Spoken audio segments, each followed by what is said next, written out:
When you talk about recycling, I think Nigeria is an emerging sector. Talking about waste recycling and the economics of recycling, we are yet to have a grip on the economics. We are yet to have a grip on managing the business value chain within the waste management sector and recycling itself. If you look at the World Economic Forum under the circular economy issue, Africa and in particular Nigeria was part of an area where it was recognized and acknowledged that we have a lot of potentials to develop a new economy when it comes to recycling within that sector. So looking at Nigeria, I think is an emerging issue, and I think we're on the path of growth for that. When you look at Africa, most economies in Africa, they are below the datum. The income per capita is so low. We have a large youth population that is unemployed. And at the same time, we are trying to join the rest of the world to advocate for environmental issues that ordinarily we know we cannot afford in Africa. And what the world tried to do was, okay, fine, for countries that cannot afford to change their technology or adapt new ways of living, there's a fund that will be given for such countries. That was where the policy and of carbon credit came in. And when you look at it, over the years, China was the main beneficiaries of carbon credit. China. In fact, there was a time they called it China credit, not even carbon credit. Because 80% of global credit was going to China and other Asian countries. And Africa didn't benefit over the years. That fund was used to supplement, augment the industries in China to encourage recycling and the rest of it. Now that most of those industries are now stable, they can now afford to talk about living well and be a signatory to this. Now, coming back to Africa, we're not there yet. We can only deceive ourselves. Now, China was buying most of the recyclables from Africa because there was a fund that was being provided by the rest of the world to augment that. Now that the fund is no more, the economy cannot afford to take it. What I think we should do, and I think that should be one of the main components of the Paris Agreement, Africa should be the focus where that kind of privilege that was given to China should be given to Africa. The technology to process plastic in Africa should be here. We don't really have to export. We don't.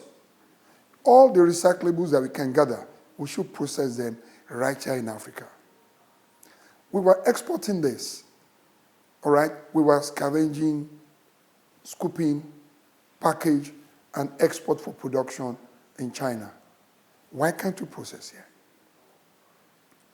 What I think China can do to help Africa grow, and I think what African cities can do, all the technology that you cannot use in China, bring them here.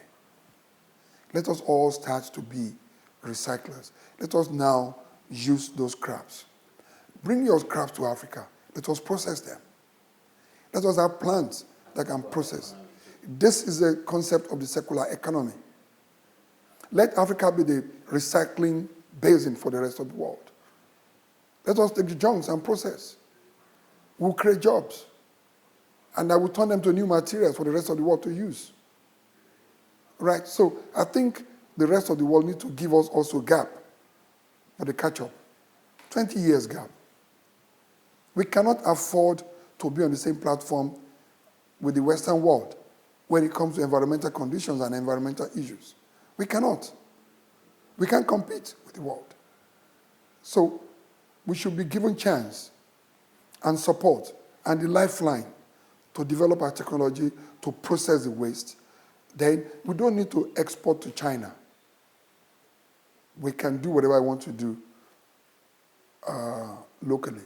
This is exactly what we've been saying for those who have been exporting the flakes from PET bottles, buy up, scoop all those things, get the flakes, and get it on an export to China. We have several people that have been running this locally. But it's to our disadvantage because we are not developing the technology locally that will help us with the real recycling.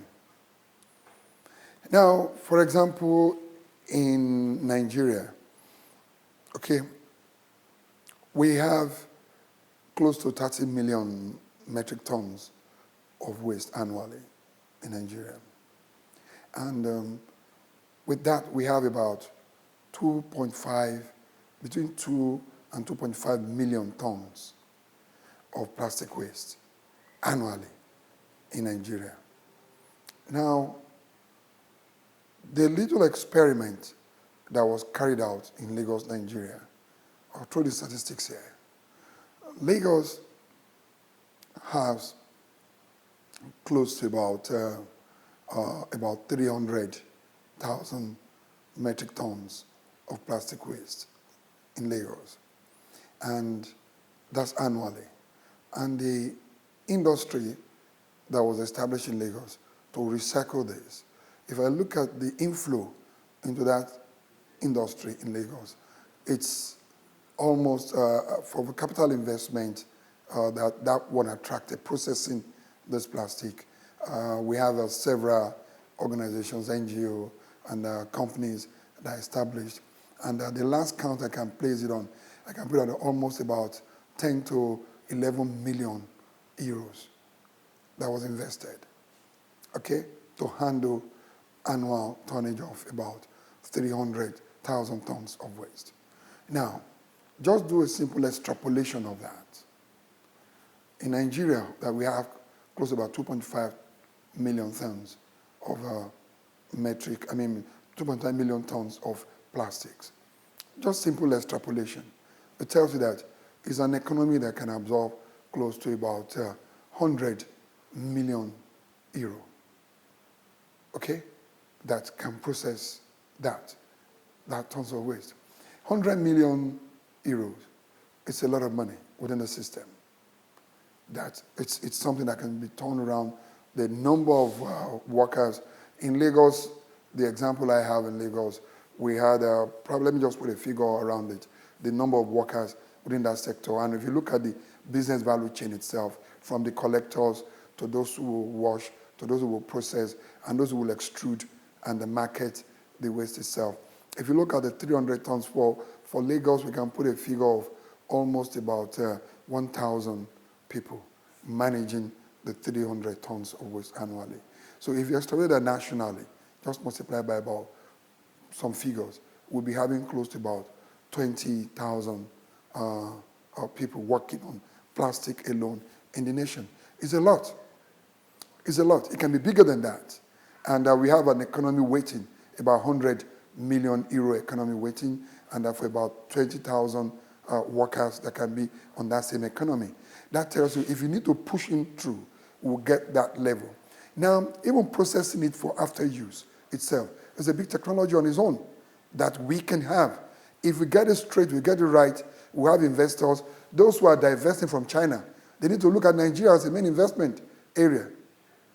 So what China will be losing can be Nigerians' gain if we are well positioned for that right now. So to me, it's a good news. If China is not processing, then there's an ally here in Africa, Nigeria, that is ready to process that waste. And the waste from all over, those who are taking it to China before, bring it here, we'll process it, our people will have job to do, and we're going to have enough money to lubricate the economy.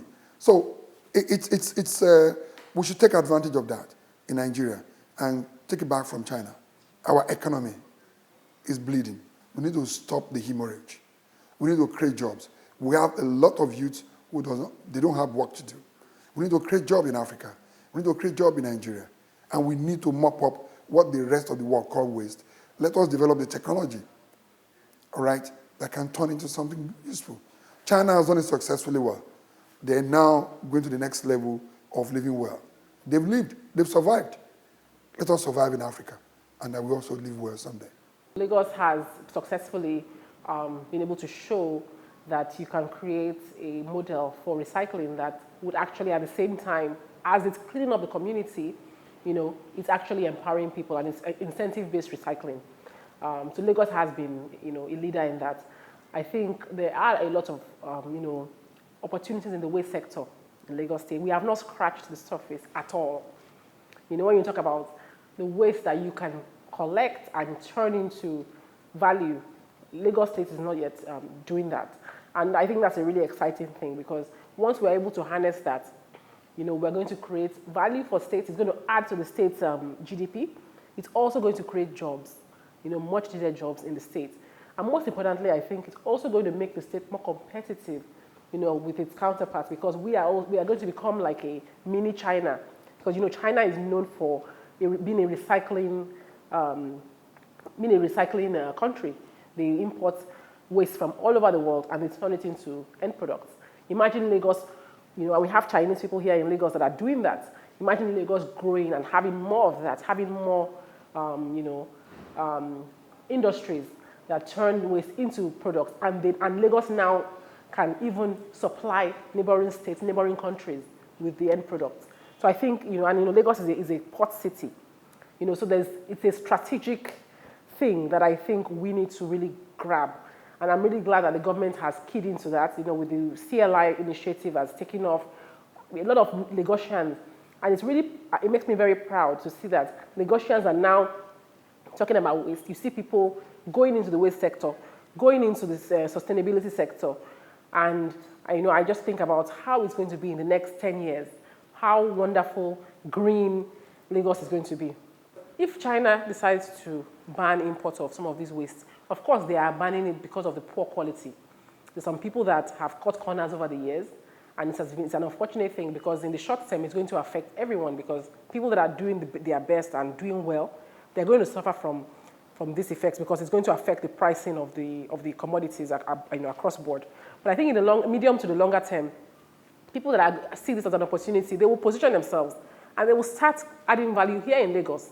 Instead of me exporting my waste flakes, for instance, my waste plastic, for instance, to China, I can turn around and create a bottle-to-bottle recycling plant, or a plastic recycling plant here in Nigeria. Because what we do is we take the waste, we ship it to China, and we just buy the end product. So I'm hoping that seasoned investors that are brave can work with, partner with the government and bring their factories here to Lagos, and to create the end product, so that we can buy what we normally would have imported. And when we do that, you are creating jobs locally.